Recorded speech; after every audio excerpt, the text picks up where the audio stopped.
Mike Muse is an industrial engineer, a music executive, a political architect. He breaks down the intersection of politics and pop culture. This is the Mike Muse Show. What's up, world? It's your boy, Mike Muse. Welcome to another episode of the Mike Muse Show. I am so excited for my next guest. I have been a fan of him for a very long time. I've been excited for his evolution. And you guys know my rule. I try not to talk to my guests too much prior to us coming on air. I want to keep the conversation warm and inviting. But me and this guy just couldn't help ourselves. We started teasing just a little bit, man, and I'm completely excited. So I want to get the conversation started. He doesn't need much of introduction. I mean, you can just look at him, take it all in. For those who are watching, understand who it is. Ladies and gentlemen, if you can't see him right now, Mr. Terry Crews. What's happening, man? Hey, what's up? Yo, you are the man, bro. It's good to be here, man. I just love seeing you everywhere, and I kept saying there's something about this guy that I really like. There's a sensibility about him. There's an ease about him, and come to find out, I just discovered that you are from Flint, Michigan. That's right, man. The fly listen, and tea, as we used to say. All the way. Listen, first of all, a survivor. Man, well, listen. You got to say that, too. Listen, you know let's start and begin there. Ooh. Just because my listeners know I'm from Lansing, Michigan, and I rep Lansing so well, and so to have a fellow Michigander sitting next to me, but then let alone someone who understands that small town dynamic of Michigan, right? Yeah, we are. But then also, too, understanding like why Flint and Lansing and Detroit really became the great meccas of the automotive industry, the backbone of our economy, but then understanding that it was such a one-trick pony when it came to economics, right, and job and a portfolio. So once manufacturing went under, there goes the city, right? And Flint got hit the hardest. I mean, you got to understand, Flint, Michigan was a big city when I was a kid. Of course. It was gigantic. It was rolling. It was growing. Only thing I can compare it to is like Bentonville, Arkansas, where the Walmart people are, and it was giant. Or you can actually compare it to Palo Alto. Yeah. Because, you know, just like Google is the number one, corporation right now. It's kind of like GM was the number one corporation in the world. They were giving out jobs, homes, cars, everything you wanted. And then it was over. It was over. But it even goes to the point, Terry, where if you worked on the assembly line of GM, you were middle to upper middle class. That's right. Sometimes you were making more money than the individual who actually went to college. Oh, yes. That was making. To get a job in the manufacturing industry in Flint and Lansing and Detroit, there was a waiting list to get in. Oh, yeah. Right? But first of all, you were guaranteed a beautiful life. Literally, the picture was, you were set. You had all your benefits. You had, it was one of those things where it was a dream come true for a person who literally comes from small town. My father moved up from Edison, Georgia. That's how the migration happened. And just to hope to get a job in the factory, and he got one. What's interesting, my father came from Tappahannock, Virginia. Wow. And the whole hope for that great northern migration with manufacturing. That's right. And my grandmother came from Waycross, Georgia, so probably near where your father was from, and served for that migration movement for better jobs up north, right? And that's what the manufacturing promised the individuals, right? And it became a situation where, of course, this is going to be forever. Of course, this isn't going to run out. Why would the bottom fall out underneath it? Because the cars are going so good. The difference, though, is with Lansing, where we had the state capital, so we were able to have state employees, right? So we had that economy.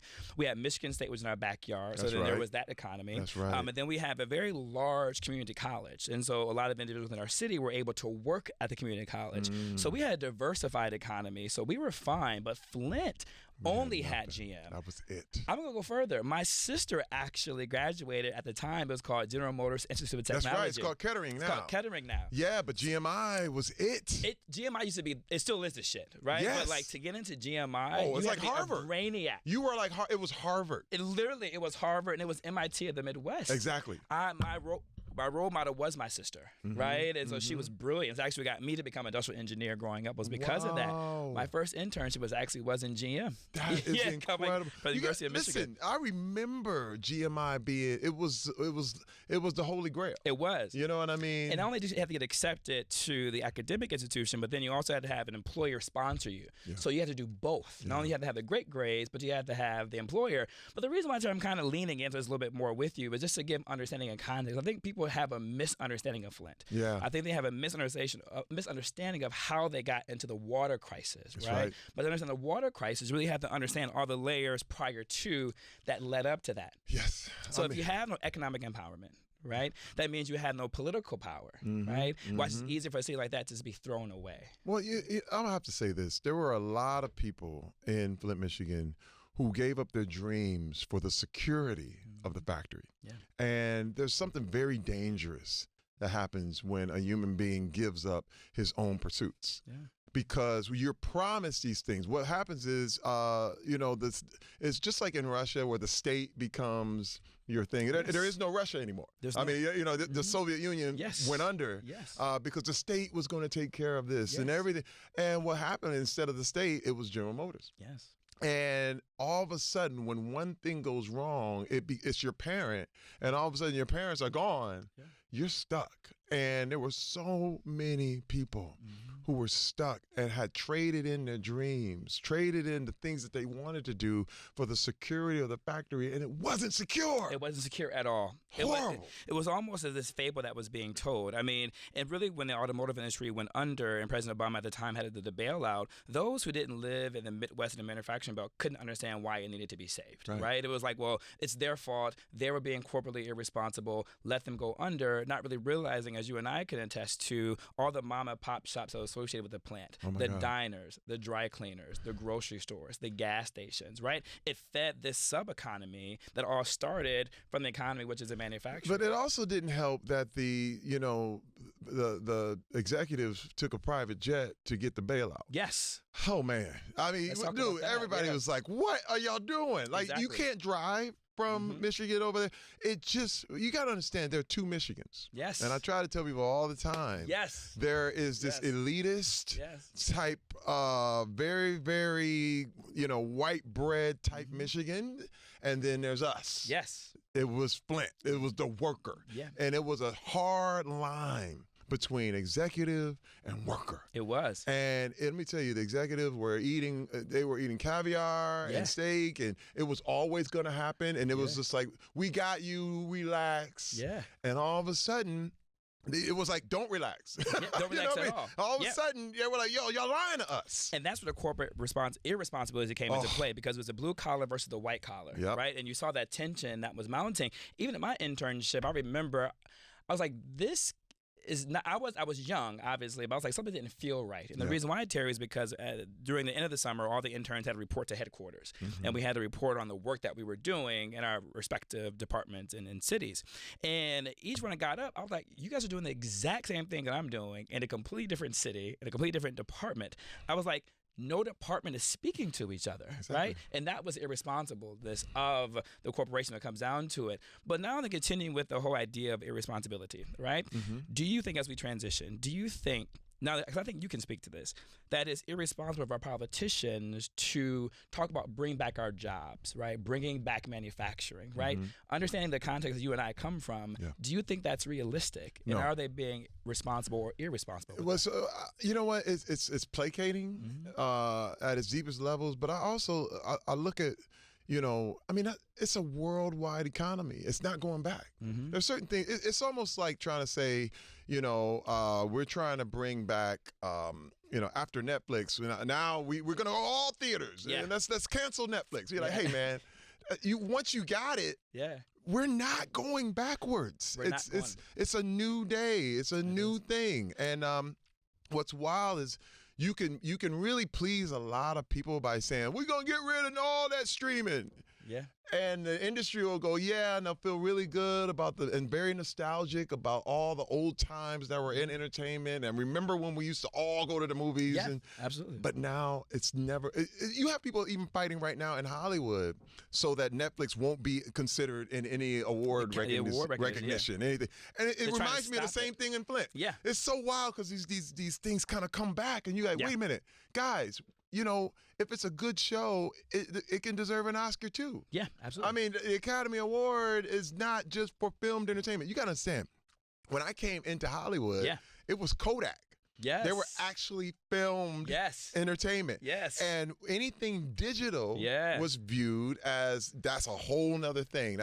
But there is no Kodak anymore. Let's just keep going with small town USA. I mean, Rochester, New York, home of Kodak. They went under. They'd had difficulties because it was around that. Xerox was there. They went under too as well because they were still depending upon like these hard copies, right? Like this film, right? But we could talk all day, and I'm so It's excited. deep. This is amazing because It's now so deep. I'm like, I could go anywhere with you now. You I see, know.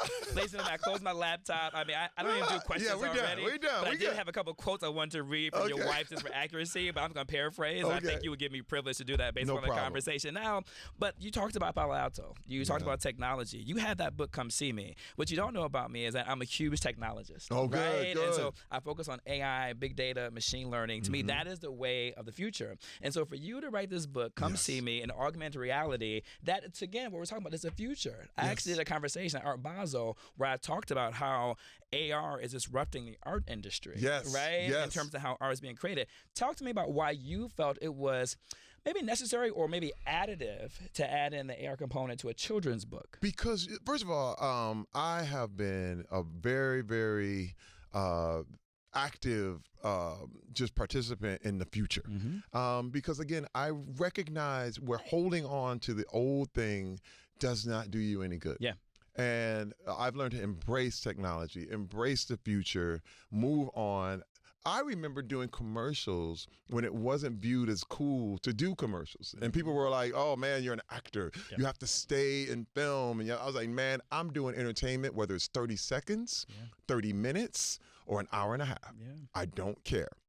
And it was viewed as groundbreaking. And I did these Old Spice commercials that became entertainment in a lot of ways. And now you have major stars doing tons of commercials all over the place. And I'm like, hey, man, I'm watching this stuff change.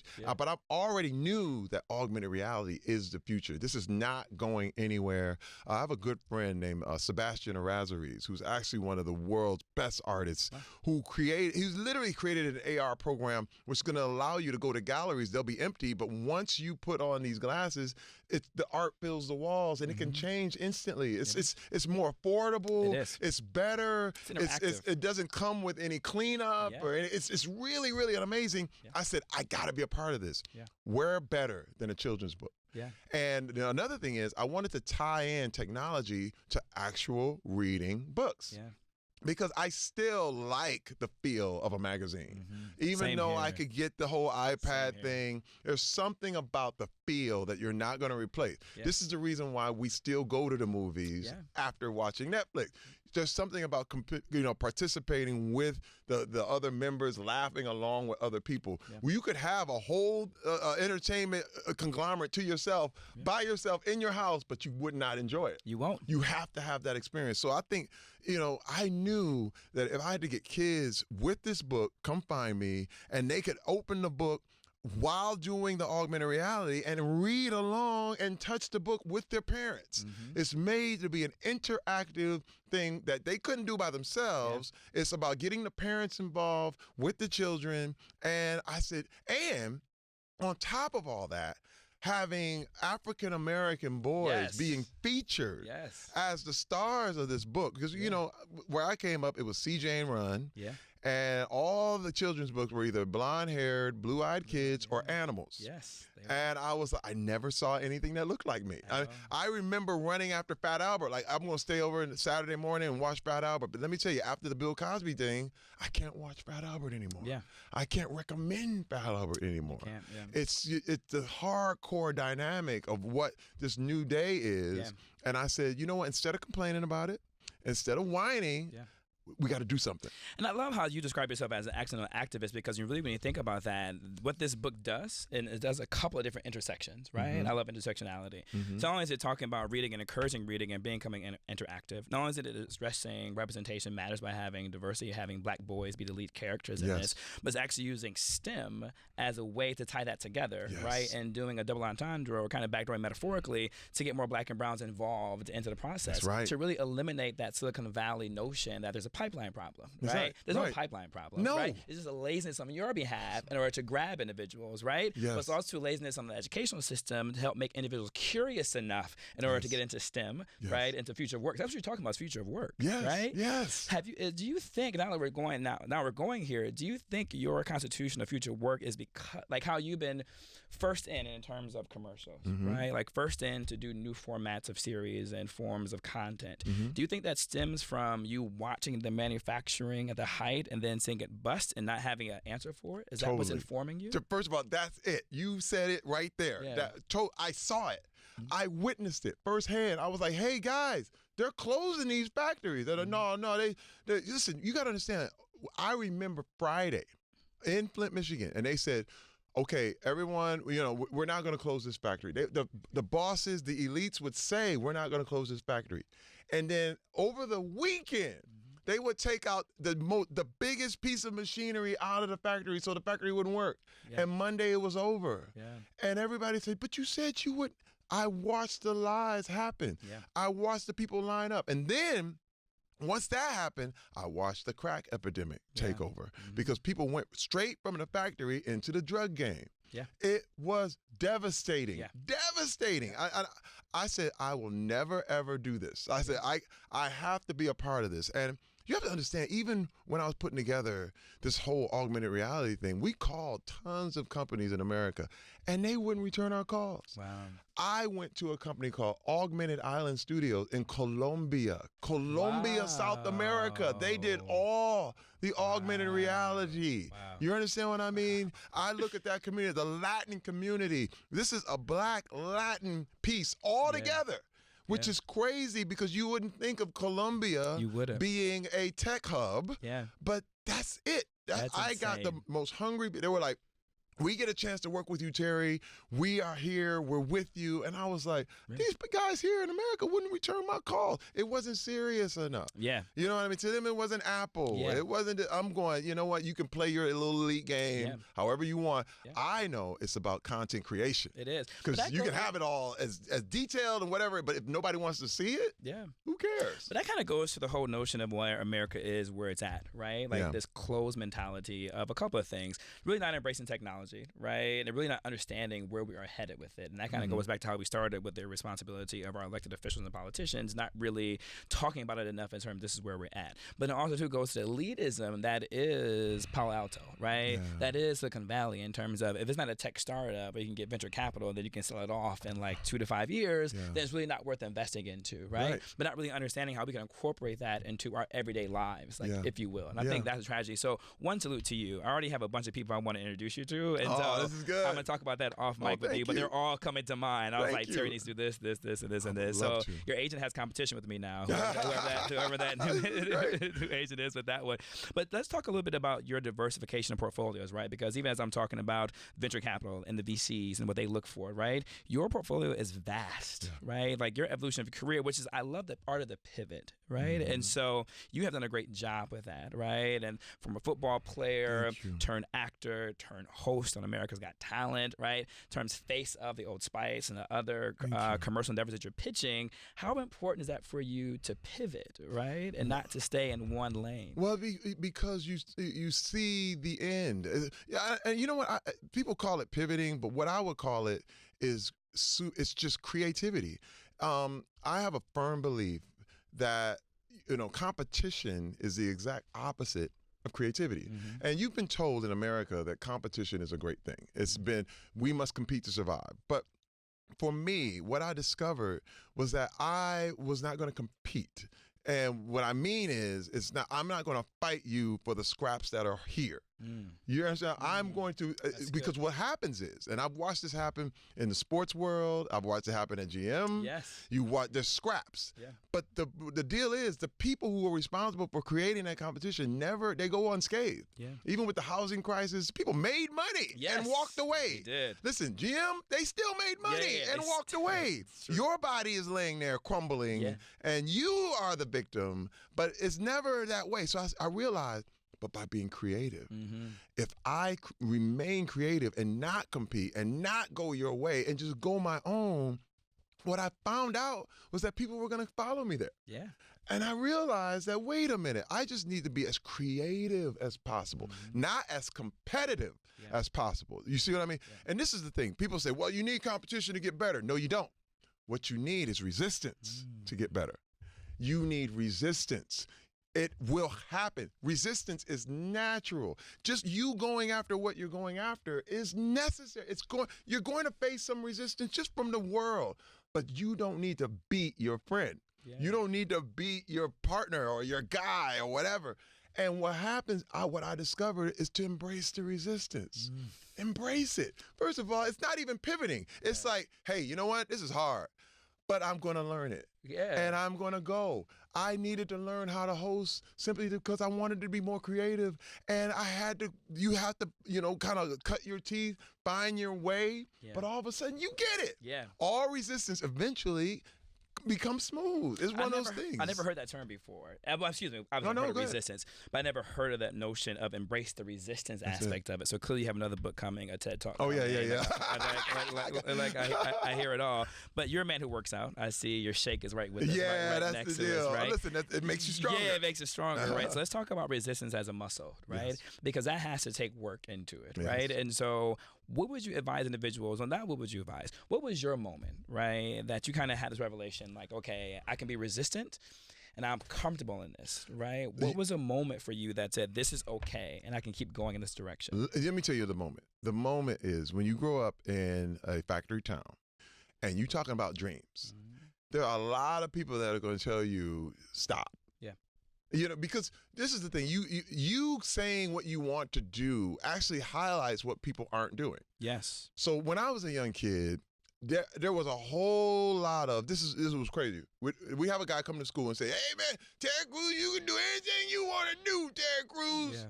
And then I would say, well, I want to be an actor and a star. And they were like, what the hell make you think you can do that? Yeah. I was like, you wait a sound minute. just like them too, by the way. You just said that. You just said we can do anything we want to do. But I was calling people on all of that. Yeah. And I would say, so I can do anything. And they were like, well, you can't do that. Yeah. I couldn't believe it. Butt claws. It was so wild to me. And that was the resistance. And I started to realize that when I kept saying what I was going to do, I faced more resistance. It was a little bit like, dude, what make you think you're not even out there? You can't do. And then what was so great is that I had one person in each discipline that said, you can. And I held on to it. It was like water. It was like somebody pouring water on a parched person. You know what I mean? And I was like, yes, I can. Thank you. Yeah. Thank you for believing in me. One person. And all of a sudden, I decided to go that way. In my athletic career, it was a coach. I had Coach Lee who believed in me. In my art career, there was a guy named Mr. Eichelberg who basically filled out all the applications for me so that I could get a scholarship to Western Michigan University and to Interlochen Arts Academy. You went to Interlochen? I went to Interlochen, bro. Ladies and gentlemen, for those who aren't familiar with Interlochen, okay, Terry. Yes, okay, worldwide. Okay. This is a little bit of insight to me. Yes, right? yes. I'm a band geek. Oh, good. So in high school, I was a drum major from a marching band. Did you go to Interlochen too? No, I didn't go to Interlochen. Okay, you just judged me. Okay, that doesn't take away my talent though, Terry. Don't take away. No judgment. No judgment. I see what you did there. Okay, it's okay. You're forgiven, I guess. But honestly, jazz man. So I have a huge artistic background to me, right? And so I understand what Interlochen is. Like, he's very talented, ladies and gentlemen. That says a lot that you went to Interlochen. Oh, but that also too, Terry, goes to this whole notion of the reason why in your story, there's a couple things I want to dovetail before. I know you have to go pretty soon, but two things. One, that goes against the notion of pull yourself up by your bootstraps, right? And I tell people all the time that notion does not exist, right? I don't care how rich you were or how under-resourced you were, right? Someone grabbed you, someone exposed you, whether it was your uncle, whether it was your father, whether it was your father's uncle, who really is your father's roommate from college, who comes over every Saturday with the University of Michigan teacher alumni. I know we have a Buckeye in the room, but with the University of Michigan t-shirt, like in the space, you say, oh, I'm supposed to go to Michigan when I turn 18, right? So if you notice that from age 5 to 18, Michigan's my destination. But if you don't have the individual who is your uncle not coming over showing you that, you don't know where your destination is supposed to be, right? So it really separates those who have quote unquote made it by society's definition, right? For those who are struggling currently right now, is if someone didn't grab them, right? And that's the only difference. So listen to your art teacher, your sports coach, people grabbed you, people grabbed me, right? You can't dig yourself out of your own hole. You can't. You're in a hole. You need one person to reach down. You need a grip. So you got to have a ledge. Just somebody who's got to say, hey, pull you out. And what's so crazy is that the myth of the self-made man, it's totally a myth. Oh, it's a myth. Because there's so many people I had in my life that helped me, but by recognizing that they helped me. Yeah. I was able to grab on. Yeah. You know what I mean? And that was the thing. And all it took was one person. This takes one. That's it. So Terry, I'm understanding your Constitution now, and for a minute I was gonna stay away from this topic. I think it's been covered so much, but I think I understand why you were able to get into that Me Too moment the way that you did. That's right? right. It's because of your Constitution, because of really how secure you are. Right? When you recognize it's not competition, but it's the resistance. Right? Because really, what prohibits people from coming forward is ego. Yes. Right? Yes. And how they're made to feel. Right? It's an ego killer. Creativity is an ego killer. It really is. You know what I mean? Because you can't. This is my thing is I decided I'm not fighting you. I'm not fighting you guys. I am going over here. Yeah. But this was another thing is that what good is it to climb a ladder and then kick the ladder off and no one else can climb up? Yeah. And I realized that by telling my story, it has to be a way for freedom for other people. Yeah. Because the whole point is with creativity, everybody can win. Yeah. Competition, Yeah. you win. You win. It's king of the hill. Yeah. And you stand in competition and you got to kick everybody else on your hill. Yeah. But in creativity, everybody's got their own thing that only they have. Yeah. You got to go to them for that. You know what's cool is because, like, you know, look, we still live in a world and society where image is everything. We still live in a very hyper masculine identity of a world, right? Sports is masculinity defined, right? Where that is the pinnacle of what masculinity is, right? Muscles are what definition of masculinity is. And so just because you have muscle, right, and just because you have athletic background doesn't make you a secure individual, right? Not. But really having the Constitution that you have, along with this identity of what America seems as masculine and masculinity, I think it was really allowed you to be the one to come forward first that will make others who may not check those boxes to come after you, right? Yes. It always takes one to go and take the hits For the others to come forward. I got to tell you this. I mean, I made all the mistakes. Yeah. I was duplicitous, man. I was out to kill. Come on, duplicitous.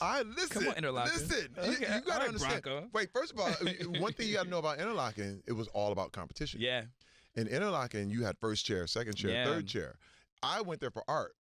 We had a thing where they would put up the best art. We were allowed to do artwork. We would do a drawing. We weren't allowed to put our name on it. Yeah. They would put it all up on a wall, and then the whoever was the art guy would come and pick out who was best. Yeah. And it was all about defeating your friends. Yeah. Well, and you know what I mean? And I was really in it. I was like, I'm going to beat all of you. But then I understood. But see, what happened was, you when you live by the sword, you also die by it. Yeah, you do. Because someone else is better than you. Oh my God. At whatever you're trying to do. Oh my God. And you can't win. This is a game that has nothing but diminishing returns. It does, brother. I'm trying to tell you. Does. This is people go to therapy for years to try to figure this out. Including me. I was about to raise my hand. That's like right. President of the company. That's me. Shout out to Kelly, my therapist. But this, for the record, I wanted to be clear that my senior year, I was first chair the entire year. Because you tried to sun me earlier about not going to interlocking. So I want the record to reflect. Not ninth through senior year, right? But senior year specific. You won. First chair every day, baby. You got it. Challenge all day with scales, right? We'll be right back. This is the Mike Muse Show. What's up, bro? This your boy, Mike Muse. Welcome back, man. That conversation we had with Terry Crews was absolutely fantastic. I enjoyed it. There was so much discovery that I did not know about Terry Crews. I think that's the beauty of the type of show that we have, right? There is no major research of the individual beforehand. Kind of let conversation go naturally. And I mean, that was just awesome for me. If you couldn't tell, I am completely in a different outfit. I dropped the coffee in the hallway as Terry and I was talking. So thank God for my closet here at Sirius XM. So I was able to do a quick outfit change because, listen, this brother I'm about to talk to right now is smooth. He is debonair, as you can tell. He is super smart. And so I don't really know how I'm going to handle two smart interviews back to back. But listen, pray for me as we go through this interview. Ladies and gentlemen, I have with me in studio someone who I've been really curious about for a while. I'm really interested in having a conversation with Mr. Damon Jones. He is a vice president of global communication and advocacy at Procter & Gamble. What's happening, Damon? Hey, everything, man. Everything. How are you, man? I'm good, man. I'm blessed. I'm good. I'm excited. Highly favored, all that kind of good stuff. All that good stuff. Yeah, brother, it is so. Oh, you know what? I forgot. I see your bracelet on right now too, as well. I forgot that I had my bracelets. on too as well. So we almost are twins. Yes. Not only are we the same height, relatively speaking, I think I have him by like a couple of inches. Maybe a half an inch. Let's not get too far. The same type of braces, man. Yeah, it's like a half an inch, man.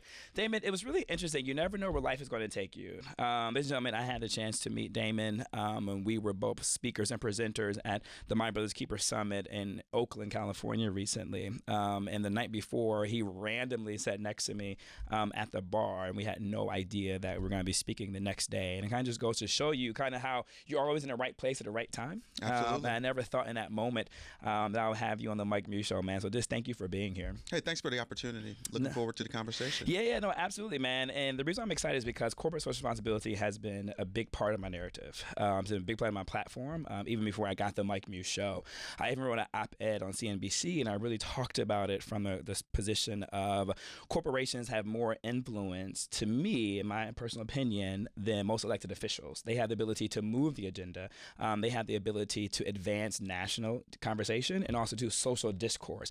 I'm just recalling the efforts of the Religious Freedom Act that happened in Arkansas and Indiana, where the governors, the corporations such as Walmart and Apple really pushed down on the governors of those states and said, if you sign the Religious Freedom Act into existence, we're going to forego all the expansion opportunities that we're considering within your states. As a result of the pressure of that, they pulled out. Now, I'm thinking about the Confederate flag issue that took place in South Carolina with the governor, Nikki Haley, at the time. She did remove the flag on that Monday, but on that Friday, the South Carolina Manufacturing Alliance, which consists of Boeing, BMW, and a couple other major forces and factors within South Carolina, said this has become an economic issue for us, both from an events perspective, both from a national convention perspective, corporate meeting perspective, and then a hiring perspective. So if you need to take it down, then there is an economic case for that. I'm not saying that is the sole reason why she pulled it down, but one can wonder, what's she thinking about this? And then I did an op-ed about Starbucks, and Starbucks being so dynamic in terms of how they've done corporate social responsibility under Howard Schultz,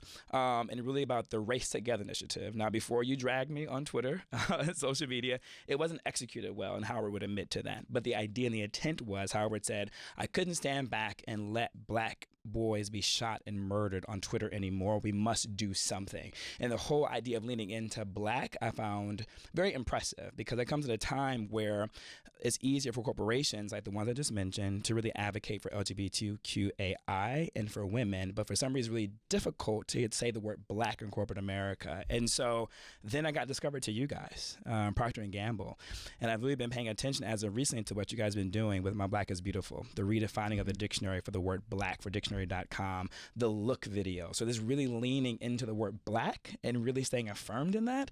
And I was most impressed because the whole time I've only been saying Starbucks is the one that I've been doing it. So can you talk to me about the conversations, right, that you guys have like in the boardroom? Can you talk to me about the intentionality of the use of black and how you guys have been so comfortable leaning into blackness the way that you have, amongst all the other issues too that you have? It starts fundamentally with consumers like you and I, right? We expect the brands that we buy every day. We expect the companies that we support every day to support us in every area of our life, right?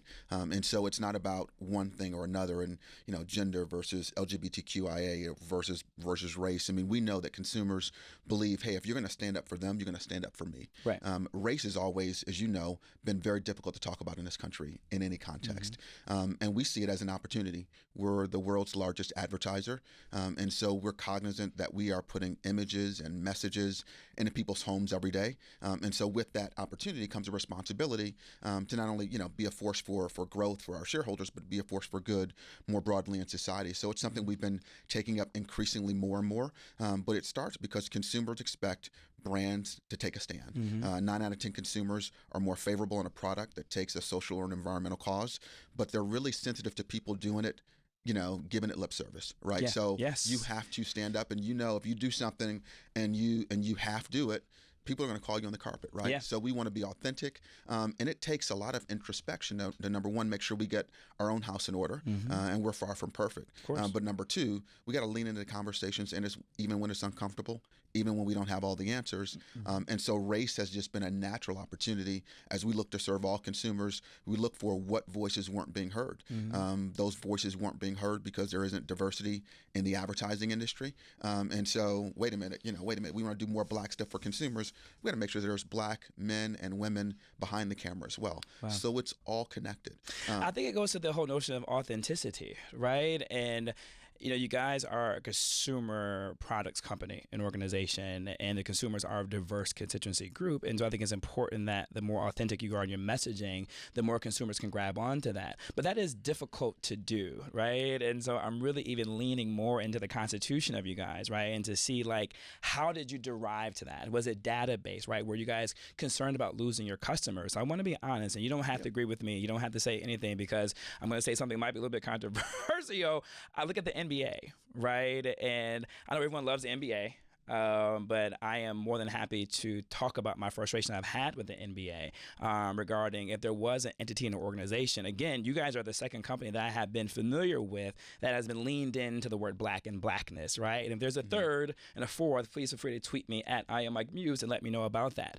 But the NBA, about 2 years ago, they sent out a memo reminding their owners to remind their players to make sure they stand up and not kneel, right? And I was like, but your main top 10 players are Black, right? Like, the people who keep your shoes hot and popular are Black, right? The kids who play on the playground the hot summertime in July and August and 90 degrees with humidity, keeping the game of basketball going, are predominantly Black and brown kids. And so if there was an opportunity to advocate for Black, that entity could do it. But what I saw them do was actually lean into trans. And I'm not saying one shouldn't be advocated for the other, right? All should be advocated for. But really think about your constituency, that they were willing to move the All-Star game at the time from Charlotte to New Orleans unless the bathroom bill got passed, right? And I was like, I was in awe of that, because you being a corporate person, me being involved in this space way that I have, I know how long it takes to prepare for something like that. Those are you get that bid years out in advance. So you just upped and moved in less than 6 months, move your All-Star game. It's real. But yet you reminded your owners to remind the players to stand, right?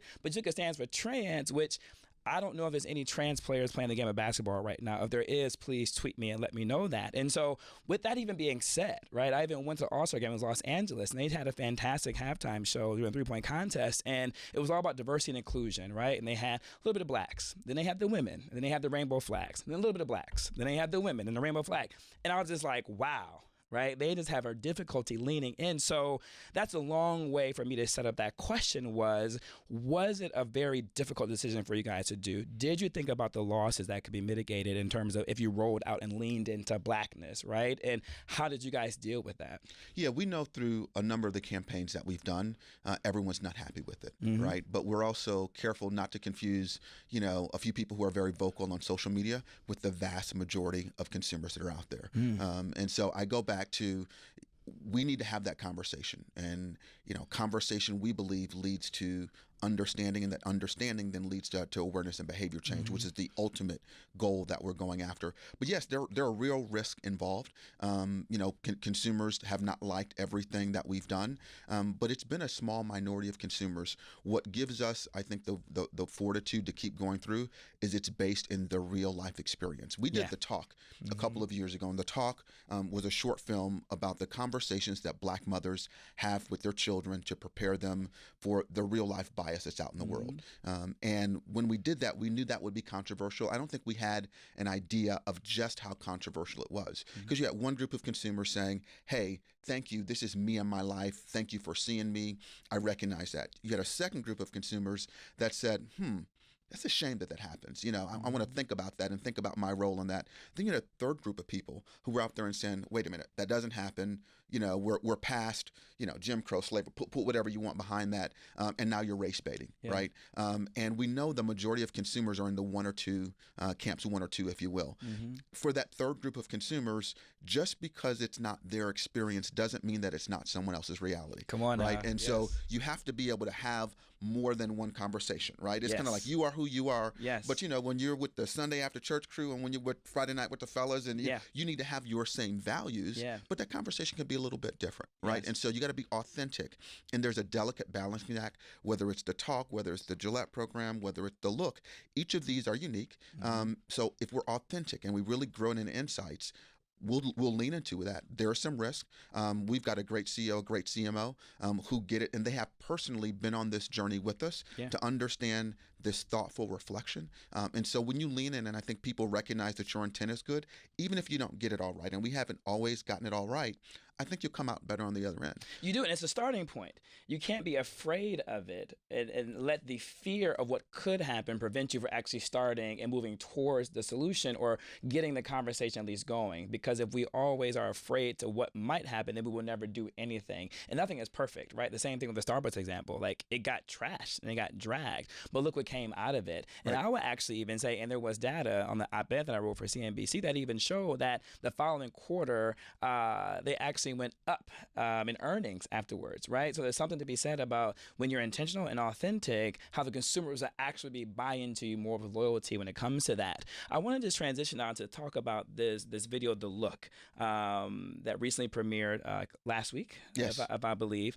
It was beautifully shot, and I think there's something about the power of representation, right, and the power of media, right, and the power of storytelling. Talk to me about why you guys have chosen to use that medium as a way to convey these type of issues, right? Because The Talk was an Emmy Award-winning ad campaign that was approximately 1 to 2 minutes, if I recall. The Look is also around the same time period. I'm sure you guys are going to win an Emmy for that. So why is it important for you guys to use this type of medium to kind of help moderate this discourse? Again, it goes back to knowing the bully pulpit that we have, and the fact that we touch 5 billion people around the world. When we say something, people are listening, right? They're listening, and that could be a consumer listening at home. That can be other people in the industry. It can be other corporations who might also need the courage to say, hey, if P&G can do that, then maybe we can too. But The Look is a story about bias in America as seen through the lens of a black man. The film takes you through a number of scenes that many black men in America experience every day. It's the look you get when you're the only black man in the room, right? And it can be a subtle glance. Sometimes it can be not so subtle, but you know that you're being watched. You know that your presence is throwing the energy in a different direction. And so we wanted to capture that. We wanted to talk about it, not just to make people aware of the bias that exists. And many times that bias is unconscious, right? I'm not saying everybody out there is giving people looks intentionally, but if you're experiencing that time after time after time, day after day, week after week, it adds up. It has an impact, right? And us being a little bit more of age, we're able to navigate that. But think about the impact that has on young black boys and young black men, and how you react to that.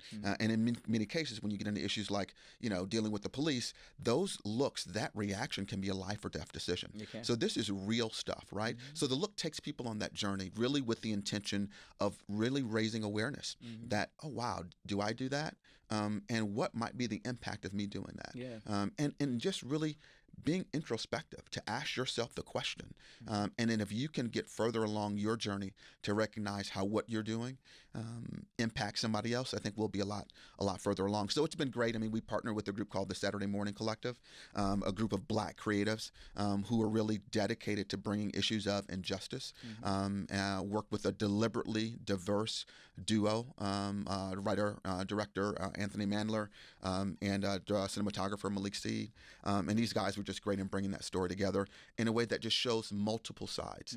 And again, not preachy, but just a film that causes you to think. And if you can think and reflect, you're gonna be a better person. And I love it because it operates from this first person narrative through visualization. And I think, again, it also goes into the intentionality of you guys leaning into blackness, but also too leaning into making sure that those who are able to create such a beautiful cinematography experience is also black men, right, who experience this on a day-to-day basis. And I think that's why it was so authentic to me, right, because there were at least a couple of scenarios in there that was very relatable to me, right, all the way from the elevator scene, right, when you close the elevator, that happens to me on a very consistent basis. So I live in a downtown part of Manhattan, and there are periods of time, I'm the only black in my building, and when I actually go into my building, the individuals make sure that the door is closed, right, before I can show proof that I live here, right? So there literally is this intentionality of the actual door being closed on me, right? When I enter space, that happened to me recently, and I warned them, the Delta Sky Club in Atlanta, that I was going to be on there talking about this. Over the weekend, I went to Delta Sky Club, and I only had 2 drinks, and I was the only black that was in the club. The bartender, Karen, when I went to order my third, she said, "What did you do with your second?" And I said, "Excuse me?" She said, well, what did you do the second? It kind of caught me off guard. Right. And so I actually answered her foolishly, right? I was like, well, I drank it. So I didn't know if we were joking. She was being sarcastic. And then she was saying, well, I think I need to monitor you. Wait, excuse me? Wow. Right? So I don't want to go too much and take in sidebar from our conversation, but again, it just goes to show how we deal with this on a consistent basis, to the point the manager, the supervisor, and I asked for him, and I told him I was going to talk about Karen and Delta Sky Club in Atlanta on my radio show, and I told him I'm going to talk about it on my television program too as well this week. He said, you never know who you're talking with or who you're engaging with, so it's always important to be kind and to really check your biases at the gate, because you never know what the consequences could be. And so the timing of you and I having this conversation, coming off of that Delta Sky Club experience, is just so perfectly in terms of how it's done, right? Yeah, well, one of the things we had to do, and we thought deliberately about it because we were working on the talk, and there were people who said, that doesn't happen. And it's right, it may not happen to you, and you may not be observing it, but I can tell you how I dress if I got on a hoodie versus when I have on my suit and tie. There is a different reaction. Conscious or subconscious, right? And that's something we have to think about every day. I mean, am I going out to Home Depot and I just got on my jeans and shorts, and if I want to run into the bank, well, you know what, let me not do that, because I don't want to have to deal with that, right? And other people don't have to think about that. They don't right? at all. You know, and you know, may not realize it, but literally on the website, we created a website, talkaboutbias.com, and for each of the scenes that we do, we've put in there both examples, historical context. One of the scenes in the film is about pools, right? And, you know, a father teaching his son how to swim, and the whole history of pools in the cities in America, it's rich. So it's not just about a one example. This is not a one-off example. You have to recognize these decisions have generational impacts. They do. So we really wanted to make sure that each scene in the film, you could have a historical perspective and a modern day perspective, because it's easy to say, well, that was in the past, and not really recognize the connections. But all of these things have to come full circle, and we want to allow people to kind of dig into these stories in their own way.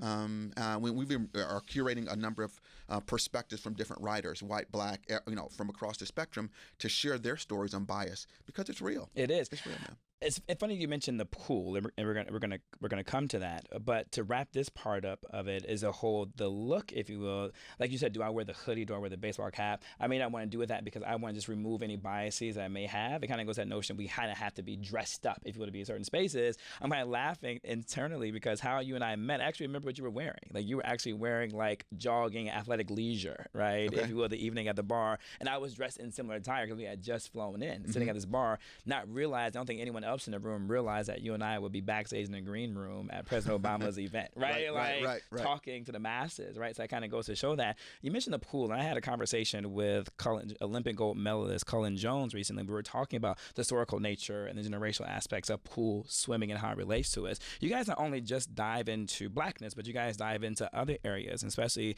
in the Olympic campaigns you guys did with Level for Bias, right? And the reason I'm obsessed now with Procter & Gamble, like, obsessed, is because my listeners know I'm highly involved in politics. You know, I'm doing deep dives into it. I'm associated with it. I'm associated with the president. I'm associated with some senators, et cetera, et cetera. Political advocacy is my bag, right? And so this is what I lean into. But I have always felt that if corporations was to lean in more, just how much it could aggregate the conversation, just how much more it could bring attention to things. But you guys have brought attention to equity and the level of bias when you guys did the scene where you're talking about the cost and affordability of actually playing sports, right? That allows you to get to the elite level. And I think a lot of people don't really realize the economic equity or the disparity that prevents certain people from actually getting to that elite level, right? And particularly, I think, through baseball, right? Baseball is one of the most expensive sports to play as a youth. You don't think about it because it's the bat, a glove, and a ball, but really the type of bats are expensive, the gloves are expensive, and also too the traveling teams that are needed for baseball and infrastructure. That's where the rubber meets the road and the expensive cost of that. So if you guys even look into equity, brother, well, that's where the Olympic campaign started. Believe it or not, when we first became an Olympic sponsor, this was back, I want to say the Vancouver Olympics, many years ago. What we recognized is there were parents of Olympians who could not afford to go see their sons and their daughters on the world stage. So you tell me I nailed it? Is that what you're saying right now? You got it. Get out of here. I really didn't know that. So we chose to do a lot of advertising, and we flew dozens, I don't remember, like 75 moms of Olympians around the world so they could see their parents, because their children, you know, on the world stage, because, you know, and the sacrifice that these families go through, because most people don't realize Olympians ain't out there getting paid. They're not. Right? They're out there doing a lot of it, and they're foregoing caring for their families Yes. in order to represent our country. Yes. Right? And their parents can't see them perform on the world stage. Yeah. Most people had no idea. They don't. So it started there and really That's kind of amazing. back-ended into That's this whole amazing. platform on equality. Yeah. So there's Yo, just the there's- richness of the stories, man. There's no corporation, and at me if you do, that are even touching on economic disparity of sports, right? And I mean, I talk about baseball a lot, right? And I talk about the economic disparities of that because I love baseball, right? I've had baseball players on my show. I love the MLB, all these type of things, right? But there really is economic, and until we begin to really address these type of things, but again, only a corporation like P&G could go there, elevate the conversation to be had. I mean, we're not going to talk about it here, but even this whole notion of the NCAA, right? I talk about them a lot too as well in terms of how parents can't even afford to go see their son playing on the football, the D1. Mind you, we have Kendrick Lamar performing at concerts during halftime, though, during the Bowl Championship Series, though, right? But yet, we shouldn't pay our athletes, right? But then yet, you look at, like, University of Alabama, and I remember when their team landed from the national championship, you just seen rows of individuals coming off this charter flight, right? I'm just like, but are their parents able to do that, It's right? amazing. Are they able to pay to see their parents? Parents can't even afford to see their kids on the field that are sacrificing their bodies. We're not here for that. But Damon, I feel like our time is winding down, and clearly we can talk all day. There's so much more. We even like scratched everything that we needed to. But before we go, as you know, we were just talking with Terry Crews, and Terry Crews has been a spokesperson for you guys for a little bit of time now. And what really was interesting to me about Terry Crews is he and I were able to really discover this whole identity, right? And how he was able to lean into the Me Too movement because of his constitution, the makeup of who he is, right? And the biases he's experienced because of what he looks like, but individuals not really understanding the layers behind him, not really understanding that he's an artist, he's a designer. He went to a special Interlochen Academy, which is a fine arts academy when he was growing up in high school, right? Mm-hmm. All the things that make him who he is, that allowed him to have the ability and the security in self, right? Now I'm thinking about the toxic masculinity campaign that you guys did with Gillette in order to come out regarding the Me Too movement. And you guys wrote a letter to him as an Old Spice spokesperson. And there's something really interesting you said. It said, not you, but just your team. Right. It said, quote, at its core, sexual misconduct is lack of respect for another human being. I thought that was very profound words that you guys mentioned. Why was it important for you guys to have Terry Crews' back regarding the Me Too movement or whatever, and how does that dovetail into the toxic masculinity commercial ad campaign that you guys did with Gillette? It takes courage to share your story.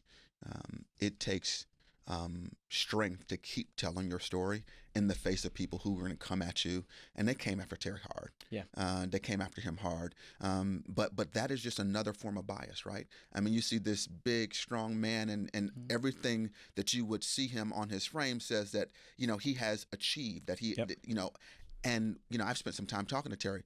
You could not meet a more genuine and authentic individual. Yeah. Reflects on his experiences, mm-hmm. but recognizes the power that he has in his story, that if he can tell his story authentically, how many people who are scared to tell their story are holding back? Yeah. Right? And so I think that's the courage that we're trying to have in the campaigns that we're doing.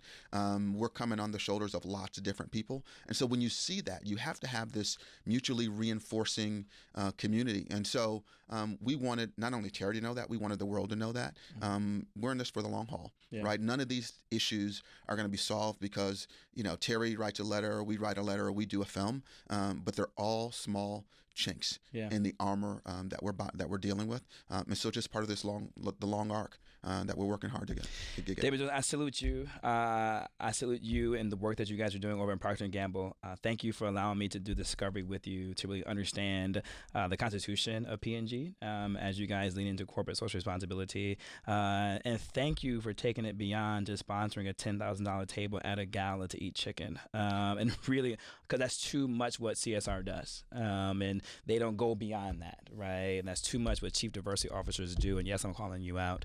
But we need to do more, right? And we need to be more intentional, and we need to be unafraid to talk about the inequalities economically. We need to be more afraid to talk about identities, whether it's sexual, whether it's race, whether it's gender. So salute to you, brother. How can people find out more about the Look campaign?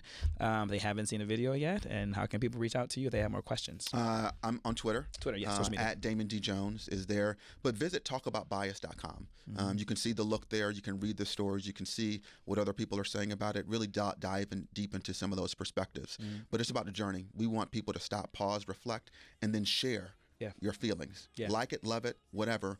Let's talk about it. Yeah. This is real. This is life. Brother, thank you for coming on. I hope you'll come back to the Mike Muse Show again. Thank you to my guest, Trey Cruz, for coming on earlier. You were amazing. Good sir. Definitely listen to the look with the volume up loud. The music is a strong component of this and really gets the emotional aspect of it. As always, you can reach me on Twitter and Instagram at I am Mike Muse, MUSSME. Until next week, peace.